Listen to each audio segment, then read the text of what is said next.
very good afternoon. It is 1 p.m. here in Kenya's capital, Nairobi, and you are just in time for the ambassador where we debunk global diplomacy and geopolitics. We begin this bulletin in South Sudan, where communities in the Upper Nile state are teetering on the edge of famine, with access cut off by months of conflict. The World Food Programme is resolving to emergency airdrops to reach thousands at risk.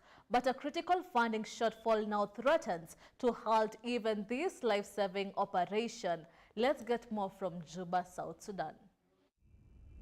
In the skies above South Sudan's Upper Nile state, the United Nations World Food Programme is racing against time and hunger. With access by road and river completely cut off due to months of fighting, World Food Programme has turned to airdrops, a last resort to reach communities on the brink of famine in Nasir and Ulang counties. More than 4,000 people are receiving life-saving food and nutrition supplies. Airdrops like this are obviously the last resort for WFP, but these communities cannot be reached in any other way. There is no access by road, there is no access by river, and so we are left with no option by doing these airdrops or in order to get our life-saving assistance in. And this is truly life-saving. Without this food, people in these communities would die. Since March, conflict in the Upper Nile has displaced hundreds of thousands, tripling the number of people facing the most extreme level of food insecurity. IPC Phase 5. Without an urgent scale-up in aid, the program warns that Nasir and Ulang may slide into a full-blown famine. Across South Sudan, some 8 million people are acutely food insecure, many surviving and relying on WFP assistance. But we are running very short on money right now, and this is forcing us to scale back our support and assistance also in communities facing starvation. Meanwhile, hope moves slowly down the White Nile. After months of disruption by conflict, the program has resumed river convoys, the most cost-effective way to deliver bulk food in a country with almost no roads. One such convoy, carrying 1,380 metric tons of food and non-food items, departed board this month, heading north to hard-hit communities in the Upper Nile. These missions are critical during South Sudan's lean season, where food is scarcest, crops are lost to floods, and markets have collapsed. Across the country, 7.7 million people are facing severe hunger. At least 83,000 are experiencing catastrophic conditions. A record 2.3 million children are at risk of malnutrition. The World Food Programme says it urgently needs 274 million US dollars to sustain operations, enough to reach just the most vulnerable 2.5 million people through the end of the year, and even then, with only half rations. Without immediate funding, further ration cuts are expected by September, threatening to reverse recent fragile gains in food security. Susan Nganga, GBS News, South Sudan. Moving forward, in a significant moment for international diplomacy, Morocco's Foreign Minister Nasser Bourita has made his first official visit to North Macedonia, a move that signals a deepening ties between the two nations. During talks in Skopje with his counterpart, Foreign Minister Tim Ko, the two sides explored ways to strengthen political dialogue and unlock new opportunities in trade, tourism, culture, and infrastructure. As both countries look to expand their global partnership, this visit marks the beginning of a broader and more strategic collaboration. Here's more from the same. Morocco's Foreign Minister Nasser Bourita has made a landmark visit to Skopje, meeting with his North Macedonian counterpart, Timko Mukunski. The two ministers discussed deepening political dialogue and building strong ties in key areas like economy, tourism, culture and infrastructure. Our bilateral relationship is more significant than the politics itself.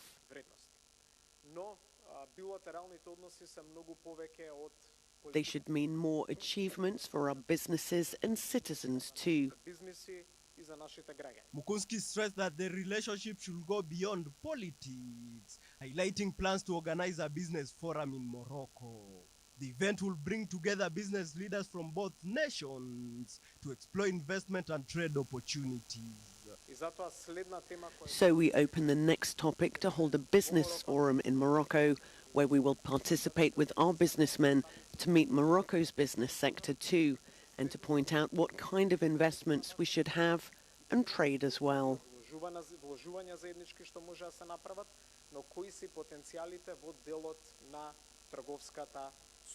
The ministers also spoke about establishing direct flights to improve connectivity and boost economic exchange. They reaffirmed support for the UN-led process on Western Sahara, recognizing Morocco's 2007 autonomy proposal as a credible step.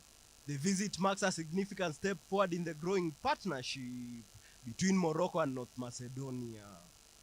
Elvin Muyodi, GBS News. Now we shift the focus to what's currently happening in the Middle East, where Israeli activists gathered at Habima Square on Tuesday for protest march towards the Israeli Defense Ministry headquarters in Tel Aviv, denouncing the ongoing food shortage and forced displacement of Palestinians in the Gaza Strip. Israeli activists gathered at the Habima Square for protest march. Coming with, as you see, bags of flour to demonstrate our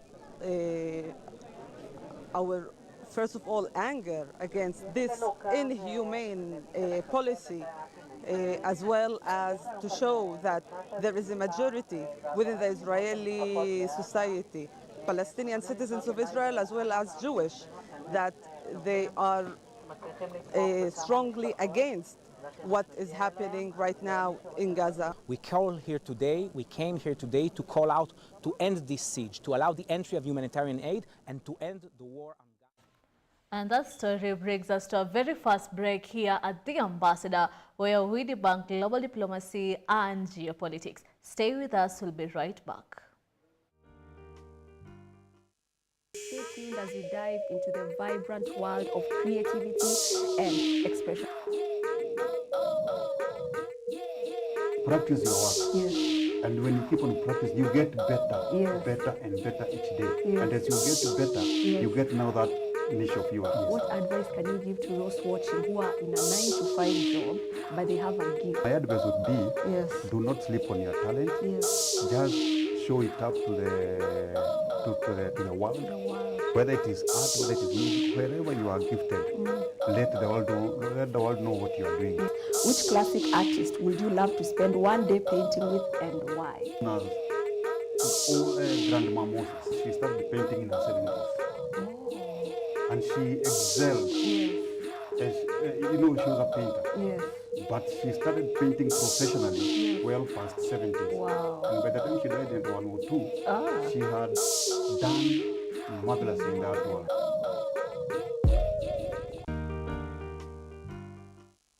We are going to go straight to the topic of the day, which is AI in education. AI in education. AI is called artificial intelligence. I think this is something that computer text designed to make our life easier. If you just write everything that's on ChatGPT, when you're going to your work or whatever you want to do, your interview, you're going to feel miserable. We are going to use AI to show out your creativity. Then that's not really you who did it, but like there's AI and there's you combined together. AI should be just there to maybe enhance your points, but not just to generate for you the answers. I think it's like 50-50 because sometimes it's like, yeah, you're just using it to like enhance like your creativity, and then other times it's like you're just stealing other people's ideas. You're not like really thinking.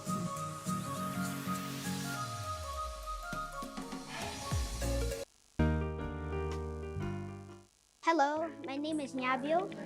I'm from Mahanim. Call this school a good school because the second my mom saw it, she saw it was Christian based.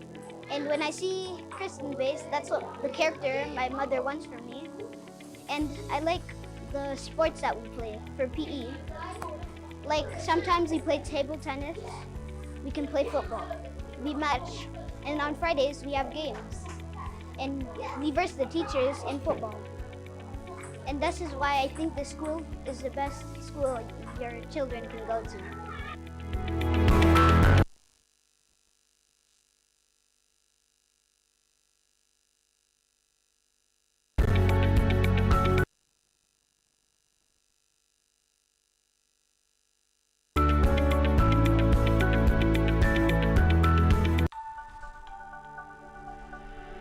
Everywhere, GBS. Welcome back to the bulletin, and now still on the Middle East. Amid escalating global outrage over the humanitarian crisis in Gaza, hundreds of protesters rallied outside the United Nations headquarters in New York this week, demanding urgent intervention. The demonstrators called on UN Secretary General Antonio Guterres to take concrete action against Israeli military operation, which they described as acts of genocide. The protest reflected growing international pressure on the UN to enforce a ceasefire and facilitate humanitarian aid as conditions in Gaza rapidly deteriorate. Here are the details.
And now to what's happening in Bangladesh. Police used tear gas to disperse angry students in Bangladesh on Tuesday who demanded answers from the interim government after an Air Force fighter jet crashed in a Dhaka school and killed 31 people, at least 25 of them children.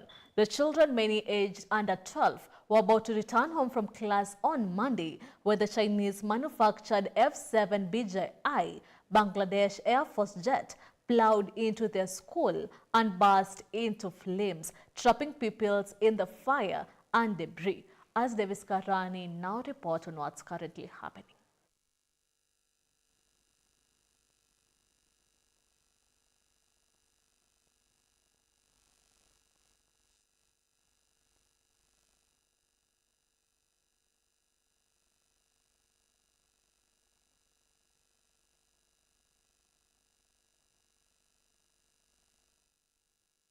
School and others from nearby colleges protested as two government officials visited the crash site, demanding an accurate death toll, and other students elsewhere in the capital, some of them waving sticks, broke through the main gate of the federal government secretariat, demanding the resignation of the education advisor. It was a very sad incident. We will try our best to find out the causes. আমি থাকি মিরপুরে, আমার ছোট ভাই থাকে উত্তরা। আমি খবরে যখন শুনলাম তখনই আমি চলে গেছি, চলে গিয়ে ওখানে যে পাই নাই, পরে ওই আপনার উত্তরা ওই যে মেডিকেলে গেছি, দুইটা মেডিকেলে গেছি, ওখানে নাই, পরে কোনো মেডিকেলে এখানে আছে, এখান থেকে আমি একটা সংবাদ পাইছি যে এখানে আছে, পরে এখানে চলে আসছি। পরে এখানে থেকে আমি আমার আগে আমার ভাতিজা আসছে, বললো যে নাই মারা গেছে। এখন ওর টিচার দরজা ভেঙে ওকে না আনলে আসলে অনেক ছোট, তো 8 বছর বয়স, আরও বড় ধরনের খুব খারাপ কিছু ঘটে যেতে পারত। আসলে আমরা খুবই মানসিকভাবে খুবই আমরা ট্রমায় আছি। হ্যাঁ, খুবই। Police baton charged them, fired tear gas and used sound grenades to disperse the crowd, leaving dozens injured. Dhaka Metropolitan Police Deputy Commissioner Telabur Rahman said they had to use tear gas to disperse the protesters. On Tuesday, the military said in a statement that 31 people had died and 165 had been admitted to hospital in the city. The health ministry said 68 remained in hospital and the condition of 10 of them was critical. ঠিক আছে, দ্বিতীয়ত দাবি হচ্ছে যে default হয়েছে, প্লেনে যে ডিফল্টটা ছিল, কি কারণে প্লেনটা ক্র্যাশ করছে।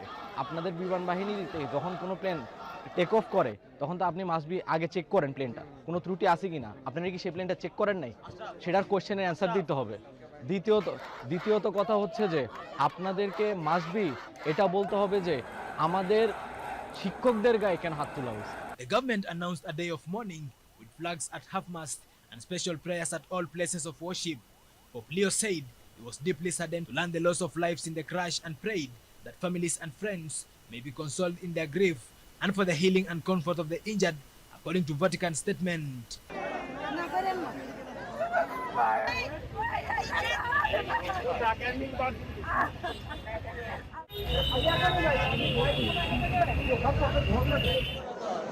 দেন 12টা থেকে 12:30টার ভিতরে হঠাৎ করে প্লেনটা এখানে ক্র্যাশ করে। এখানে 2-4 জন ফাইটার জেট যাইতেছিল, দুইটার মাঝখান থেকে একটা ক্র্যাশ করার পরে এখানে পড়ার পরে 1 থেকে 8 পর্যন্ত ইংলিবাসনের যে বিল্ডিংগুলো ছিল ওইখানে ইংলিবাসনের ওইখানে পড়ে যাওয়ার পরে এখানে যে 2-4 জন বাচ্চা ছিল বাহিরে, ছোট ওরা কি ওইখানে আহত হয়, আবার অনেক মানুষজন আহত হয়, স্যাররাও আহত হয়। The protesting students called for those killed and injured to be named, the decommissioning of what they said were old and risky jets, and a change in Air Force training procedures.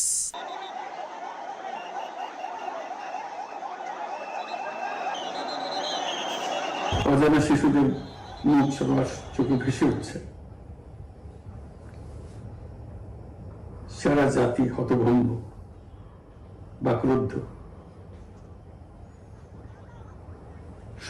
শোকাহত বললে খুব কম বলা হবে। Davis Karani for GBS News. A very sad story indeed. We say rest in peace to the lost souls. And now, amid escalating global outrage over the humanitarian crisis in Gaza, hundreds of protesters rallied outside the United Nations headquarters in New York this week, demanding urgent intervention. The demonstrators called on UN Secretary-General Antonio Guterres to take concrete action against Israeli military operations, which they described as acts of genocide. The protest reflected growing international pressure on the United Nations to enforce a ceasefire and facilitate humanitarian aid as conditions in Gaza rapidly deteriorate. Here are the details.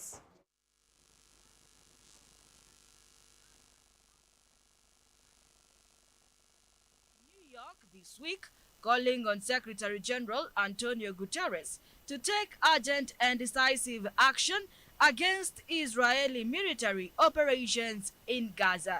Waving Palestinian flags and chanting slogans, demonstrators accused Israel of committing genocide and urged the UN to enforce a ceasefire and open humanitarian corridors immediately. We try to put pressure on the U.S. government. We try to put pressure on all nations because AIPAC is incredibly powerful, but the UN has incredible power to act beyond Security Council, and so we've kind of communicated a list of demands, and we're trying to put pressure on Guterres. He does, in fairness, make statements every day condemning Israeli actions, but statements aren't enough. The protest comes as the humanitarian situation in Gaza continues to worsen, with widespread destruction, severe food shortages, and overwhelmed medical facilities. Organizers warned that without immediate and international intervention, the crisis could escalate into a full-scale catastrophe. Many express frustration with what they see as UN's failure to hold Israel accountable for civilian casualties and the blockade on aid.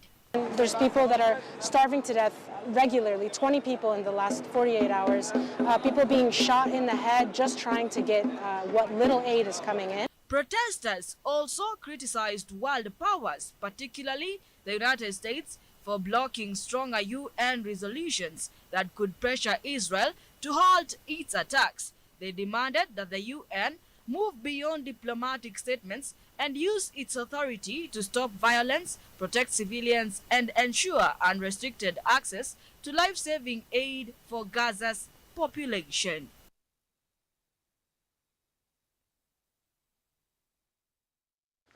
Moving forward, U.S. soft drink giant Coca-Cola says it plans to introduce a new Coke sweetened with cane sugar to its existing lineup, confirming a plan that President Donald Trump previewed last week.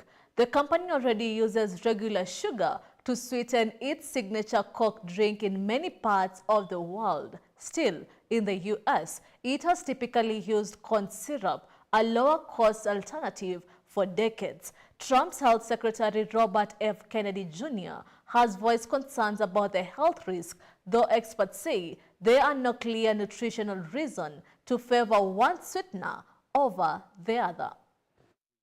Corn syrup, though some other markets do use cane sugar. Experts say there's no major difference between the two with regards to health. And that story brings us to the end of our bulletin today here at The Ambassador. Remember, here at The Ambassador, we make your news our business as we debunk global diplomacy and geopolitics. I am your Ambassador, Susan Nganga. Have a good afternoon. For their product.